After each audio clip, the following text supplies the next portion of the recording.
CBS News poll out today shows that in the realm of public opinion, the president-elect has some ground to make up. At 32%, Donald Trump now has a lower favorability rating than any other recent president at the start of a first term. President Obama had the highest approval rating, as you can see here, 60%. Every other recent commander-in-chief began with at least 44% approval. Our elections director, Anthony Salvanto, here to break down these numbers that have already been dismissed by the president-elect, saying that, of course, these polls are rigged.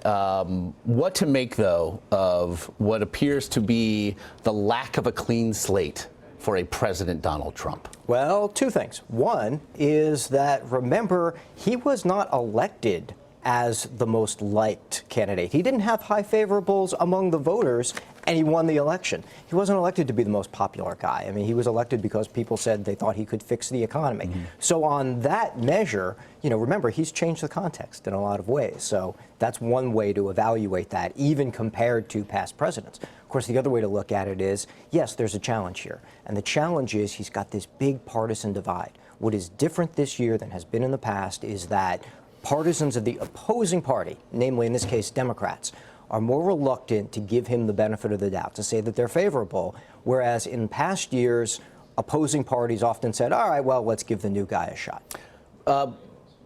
Given, though, the structural advantages that he does have, both houses of Congress, et cetera, why do these numbers matter?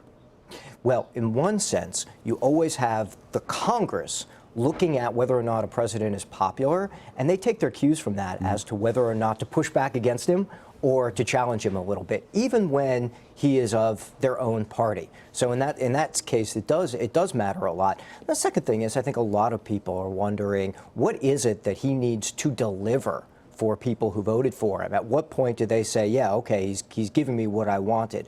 And on those measures, whether or not he's popular isn't so much the measure as it is, does he, A, fix the economy? Does he defeat ISIS? All the things he promised in the campaign. But given those high unfavorables, even amongst those who voted for him, we heard, if only anecdotally, a lot of people saying they were going to cast that vote believing he would surround himself with a cabinet that would make up for perhaps inadequacies, lack of experience, et cetera. How then did you find people felt about his cabinet picks? They're not getting a lot of approval right now. We see here, right? 39% approve, but 40 disapprove. And 40 disapprove. So it's really split. But again, if you put this in context, two past presidents, President Bush and President Obama, did get much higher approvals on their cabinet choices. Having said that, again, A, you've got this partisan divide on it, but B, it's not so much about the people. Nobody says, oh, you pick so-and-so for commerce or housing, that's it, I'm off the train. But what it does is, over time, will it send a signal about the direction that the administration is going to take? And in that regard, when people see the policy outcomes, if they actually see things get better for them, then, okay, then it worked. But if it doesn't get better for them, well, then everything else gets viewed in a negative light. Well, you must have picked the wrong guy for so-and-so, and that's it's reasoning backwards from the results. So as these numbers are being aggregated, if nothing else, we're also looking at the legacy that President Obama may leave behind. We've seen the last couple of days, it would appear that Obamacare, for instance, is more popular now than it's ever been.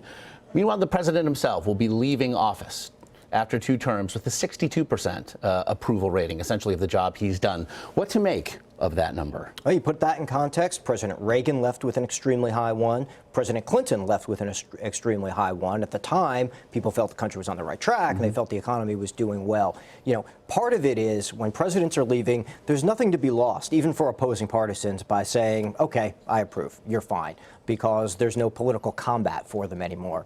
But the other part of it is that once the campaign is over, sometimes people judge that president against the candidates that they just saw. And I think a lot of that is happening here. You did have 2 generally unpopular candidates running for president, and we saw President Obama's approval numbers sort of steadily go up over 2016, including among some Republicans, because in part they were contrasting that to the campaign, the nasty and tough campaign that they were seeing.